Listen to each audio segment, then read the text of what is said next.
Today we have the Battlegroup Box Set for the Khymaera Shadowflame Shard. This has the caster Shyrus, the Beast Hydrix, and the Vipex. I don't really plan on using Shyrus, to be honest. I see a lot all over the place. She's considered to be one of the stronger Khymaera casters, I suppose. But I'm a sucker for theme, and she just really doesn't fit the theme that I'm going for. But the Vipex and the Hydrix are pretty much requirements. So let's take a look. Looks like we got a few pieces in here.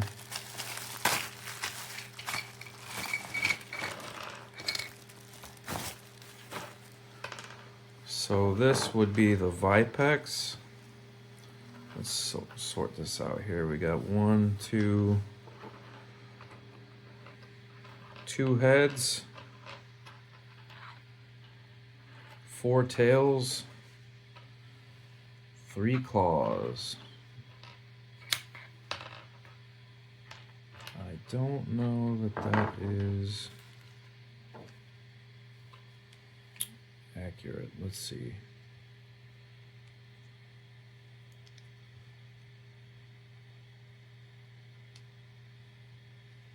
So they're keyed a little bit so they can only fit in a certain way. There you go. I think I'm missing some pieces here, I'm not gonna lie.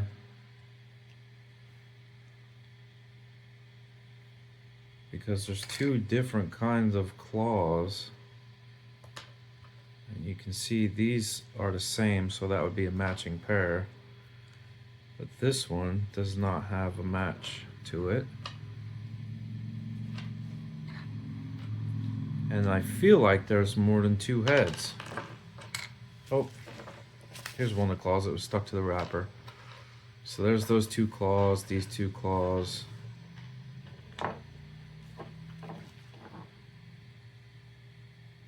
Alright, there's 3 heads and 3 tails.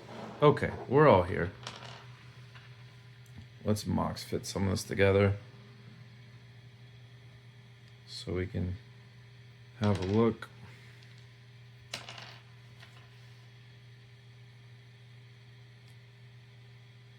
One of my ideas for the Khymaera was snake guys. I've mentioned it in my other video. I just love the way the snake models look. And this guy absolutely goes along with that theme. I don't know that I can get that in there. There's some sprue in there, so I might not be able to sit how I want. Just a little bit. After the video's over, I'll go take a look at his card and go over his card. This is not going to be on there right. But whatever, you get the idea. Just a little slithery, snaky dude. One of his heads is Arcnode, actually. Well, same thing, Channeler, the Beast version. And my second caster I'm probably going to run is Nixian. And she likes to be able to channel through some beasts. I did make a list that had multiple Vipexes in it, but really I just want more options from what I can bring. And I think that I will get by just fine with just one. You know, she has a spray, potential like assassination thing. I don't necessarily think I'll need the channeler ability for buffs and debuffs and stuff. I mean, who knows, right? But I'm gonna try it with just one Vipex and see how it goes.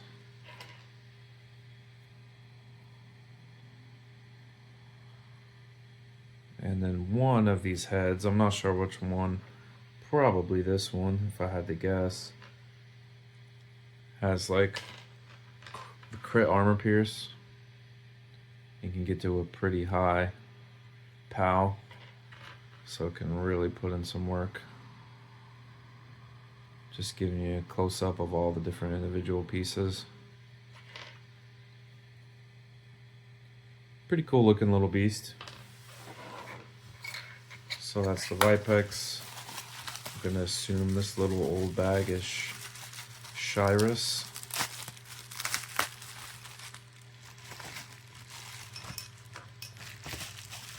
And like I said, she's generally considered, I see in the forums and the Discord, considered to be a pretty strong caster. Just not really what I'm trying to do necessarily. I might give her a shot, but I have Khyrax as my main caster. And then, let's see if I can get better here. Shyrix is my main caster, and then either Nixian or Lilith is going to be my second. Leaning towards Nixian, again, just because the theme. This little snaky girl. I think Lilith probably, ability-wise, impresses me more. But Nixian's got the look. Really, I just wish Nixian had some kind of an attack, even if it was just a crappy PAL 9 or something, you know? I wish she just had an attack so she could at least charge, she could at least engage people. So this old 3-headed dragon. So as you can see, the options on this guy, he's got 3 back options. One of them is the wings, which grants him shield guard. And I don't recall off the top of my head what the other ones do. I think one is grants him overtake, and one grants him swift hunter, I believe. So just free movement off melee attacks or free movement off ranged attacks. And the thing about this guy is you can really set him up. He's 3 different heads. Each head has, well, I don't know, like 4 options. There's multiple different melee weapons that you can set him up with, or sprays. So he has some fire sprays or some corrosive sprays. Well, he doesn't get arm options, but he has 3 head options in each. So you could give him all 3 of the same if you really wanted to. But for me, I think I'm gonna go 1 melee head. I'll go over it when I go over the cards. But part of the idea of taking him is all the fire effects and the wyverns and conjurers and all the different fire things that this faction can do. So definitely gonna give him a fire head. And then I think instead of giving him 2 fire heads, I'm gonna go with 1 corrosive, just to mix up the damage types in case I come across any, you know, fire resistant factions. Yeah, so some of these are repeats, but... And then 1 melee head, just in case I need to help cracking some armor. And I had a game on Monday that I had a real tough time cracking armor, so I got the Battlegroup, as you'll see in my last video, and this Vipex and this Hydrix are going to get the armor-piercing heads to hopefully help me out in that regard. Between all the debuffs and the Battlegroup, Enrage, and ability stacking can get their pals to be pretty serious. So yeah, that is the Khymaera Battlegroup Box Set. No errors in this one, so that's happy days.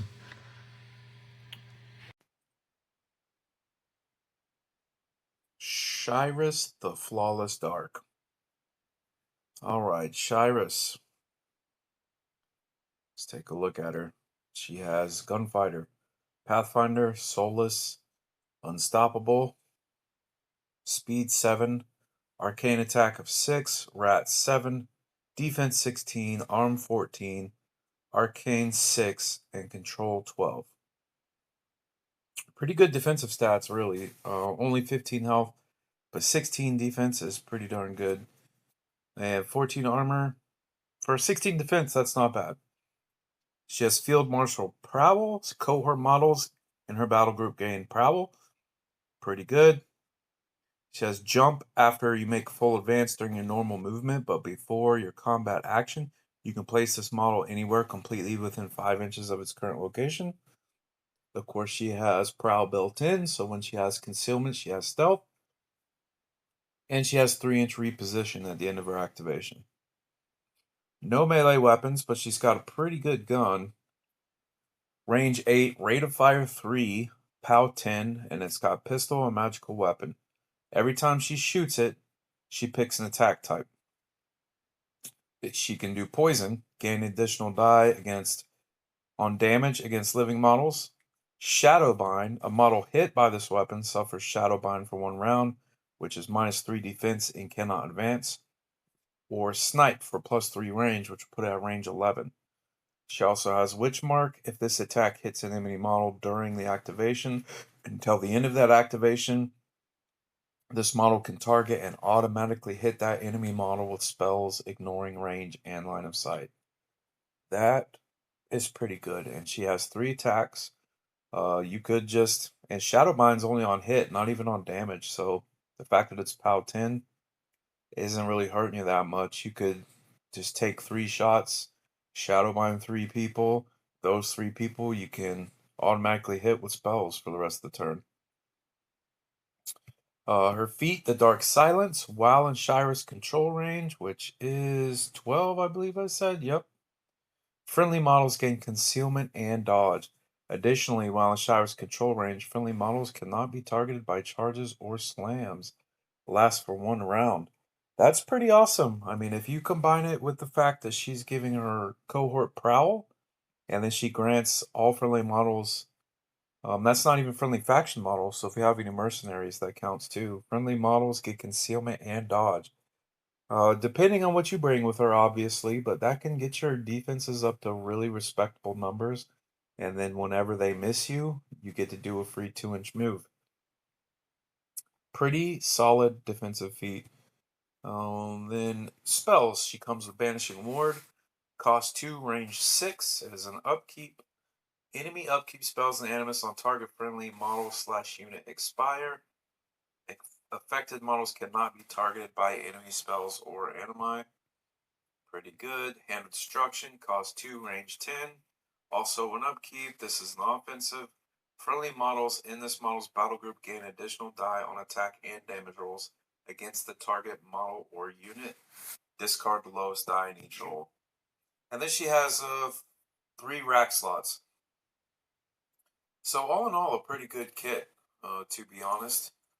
The Field Marshal Prowl, that's solid. Jump, solid. Pretty good defensive feat. She can just throw out shadow binds, even poisons. I mean, that's an additional die. So, if you put Hand of Destruction on something and then use your poison shots, I mean, even though you're POW 10, you're getting a lot of dice there. So, she can do some damage. Reposition at the end of her turn. Pretty solid caster. I currently don't have any plans for her, but she's pretty solid. Next, we have Hydrix in this Battlegroup box. So Hydrix has 30 health. He's on a 50 mil, obviously. He has Pathfinder and Dual Attack. Speed 6, Mat 6, Rat 6. Defense 12, Armor 18. 4 Fury, 9 Threshold. Comes with built-in regeneration. Can be forced to remove D3 damage points once per activation. And it has steady, can't be knocked down. Head options, there's lots of them. The first one, Diviner, gives you Future Sight, so you can boost attack and damage rolls after rolling. Also gives you True Sight. You ignore cloud effects when determining line of sight. You also ignore stealth. It gives you a range 2 POW 16 bite. With Prescience as your Animus, which is range 6. Target friendly faction model gains Future Sight. So you can grant Future Sight which Future Sight is a really good ability. It's 3 points for that head. The next option is the Flame Spitter. Costs 5 points, gives you resistance to fire. And then Flame Spitter weapon, range 14, rate of fire 1, AoE 3, PAL 14/7, has pistol, is fire type, and has crit fire. Grants you Counterblast as your animus. Counterblast is self only when an enemy model advances and ends its movement or is placed within 5 inches of the spellcaster. The spellcaster can make one basic melee or ranged attack targeting this model, then Counterblast expires. Counterblast is an amazing spell, in my own personal opinion. You bring this with a caster, even with Shyrus, somebody ends within 5 inches, she can blast them. It's pretty good. That's the head I plan on picking, throwing it out there. The other option for the head is Toothy Maw. Cost 5, is range 2, POW 18 with critical sustained attack. So that means any follow-up attacks with that weapon automatically hit. Has Ravening Hunger as the animus. Cost 1, targets self. Gives snacking, so whenever they box a living model, they get to heal D3. And it increases their mat by 1. If you want to go melee heavy, a POW 18 with crit sustained attack is not a bad option. It improves your mat and gives you the snacking animus. So the smaller head options, you have 2 of these. You can pick Blockhead, which gives you the headbutt power attack. It also gives you +1 to your armor with a little shield, and it is range 1 POW 13 weapon with beatback. And beatback, whenever you resolve a combat action, you push the model an inch and then you advance an inch towards it. Then there's Flame Sprayer, which is a spray 10, rate of fire 1, POW 13, has pistol, it is fire type, and it has continuous effect fire. Costs 4 points. There's Gnashing Fangs, costs 3 points. It is range 1, POW 14. It has Man Catcher. So warrior models hit by the attack suffer -2 defense and cannot advance while they're within this model's melee. There's the Horned Piercer, point cost 4. Range 1, POW 16, critical armor piercing. So on a crit, you have the base arm stats of the model hit. This is a head that I plan on bringing. Crit arm pierce is just super good, and on a POW 16, you can really smack somebody really hard with that. And you want a melee option anyway, right? Might as well take a good one. The other option for the smaller head is the Venom Spitter. Gives you, is that resistance or immunity? Just resistance, corrosion. Costs 4 points, and then it has a range 12, rate of fire 1, AoE 2, 13/7 attack that has pistol, is corrosion type, and it has critical corrosion. So my plan on the Hydrix, I want to take the Flame Spitter head because I think Counterblast is awesome. And then I want to take a Horned Piercer head for a super solid melee option. And then a Flame Sprayer head just to give more fire because I plan on running this with a Wyvern. And then the Wyvern is going to increase all this fire damage by 2. Which now is a POW 15 spray 10, which is disgusting, or a POW 16/9, range 14, AoE 3 shot. Of course, they have to be within 10 inches of the Wyvern, but still, that's a pretty disgusting little package there. And then the dorsal fins, they can get blade back for 2 points, which grants overtake if you destroy an enemy model with a basic melee attack. After the attack is resolved, you can advance an inch. You can take Spine back for 2 points, which gives you Swift Hunter, which is basically the same thing, except it's 2 inches on a ranged attack. And then you can take Wings, which is an interesting idea. It gives you flight, it costs 3 points, and it grants you Shield Guard. You know, everybody knows what Shield Guard does. It's pretty good. Currently, it is not on my list of ideas for what my current kit is for the Hydrix, but I could definitely see someone bringing that for sure. But my idea is the spine back, so I have Swift Hunter on my ranged attacks. Oh, and then, you know, the Flame Spitter. Honestly, on the second smaller head, I'd probably take the Venom Spitter, to be honest. It's not going to get the boost from the Wyvern, but you do have your main gun for that, which has a better range and a better POW to begin with. So the taking the Venom Spitter is going to allow you to have mix up your damage types. That way, if you run into, you know, a fire resistant army, you're just not completely screwed. So yeah, Swift Hunter on the dorsal fin, a small Venom Spitter head for the corrosion, a small uh, Horned Piercer head for the critical armor piercing POW 16, and then the Flame Spitter central head for counterblast and the long range big fire attack. That's my plan. I think it seems good. Of course, you know, depending on the setup and what you're running with, there's just tons of options and they're all good. I don't really even see any that I would say are bad. They're just all situational.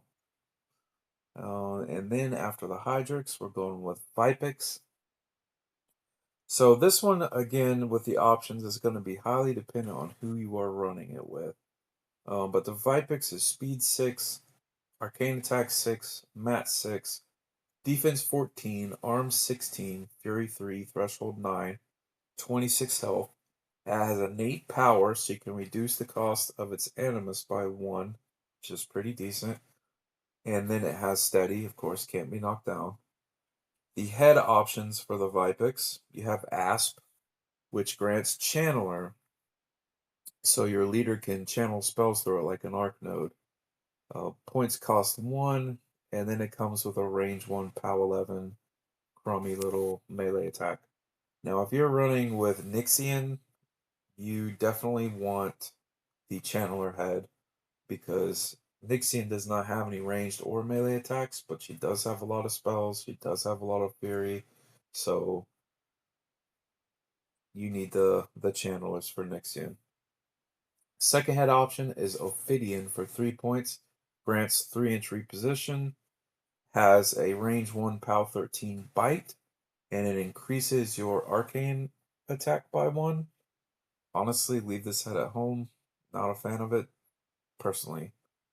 The third head option is Viper, 4-point cost, grants sidestep. Everybody knows what that does. When you hit an enemy model with a melee attack, you can advance 2 inches. It gives you a range 1 POW 13 bite, but it also increases your mat by 1 and your arm by 1. Really good. So it costs 4 points, but you get a lot for it. If you don't need the channeler head, for instance, so Vipix, when I'm using it in my Karax army, I don't need the channeler head for him because it's just is useful. It isn't useful. So the 4-point Viper head is definitely better served in that army. The tail options you can take for 1 point the Bladed Gale, which comes with a spiked tail range 1 POW 11 chain weapon option. Also grants Bladed Gale as your animus. Cost 3, spray 8, POW 13, and models hit lose flight for 1 round. That's not bad, especially with the innate power of the Vipix. It reduces the cost by 1, so you're just casting it for 2. A spray 8 POW 13 is not terrible if you want a ranged option on the guy. Second tail option is Chasen, and I don't know if that's Chasen or Chasen. Can't recall. Cost 1 point. It is a 2-cost spell for the Animus, range 8, POW 12. Does not grant any sort of ranged attack or melee attack. It just gives you this Animus and enemy upkeep spells on an enemy target model/unit damaged by this attack expire. It's okay if you need that kind of effect. Range 8, POW 12 isn't awesome. It doesn't grant you anything else. But the ability to strip upkeep spells is important, and if you don't have it anywhere else, then you can get it here. The third and probably by far the most popular choice will be the Hunter's Mark. Points cost 3. The cost is 2, range 10. Grants the Hunter's Mark Animus. Friendly's models can charge and make slam power attack against target enemy model hit by Hunter's Mark without being forced or spinning focus. And friendly models charging that target get +2 speed. Amazing ability. Everybody loves it. It is 3-point cost. If you are trying to be cheap, I could see either one of these, honestly. If you want a ranged attack, a ranged damage option, you could go with the first one. Or if you need the ability to strip upkeeps, you could go with the second one. But the Hunter's Mark, I feel like, is by far the most used one. Funnily enough, in my Kyrax army, I don't really plan on running that one because everything in that army is so fast anyway.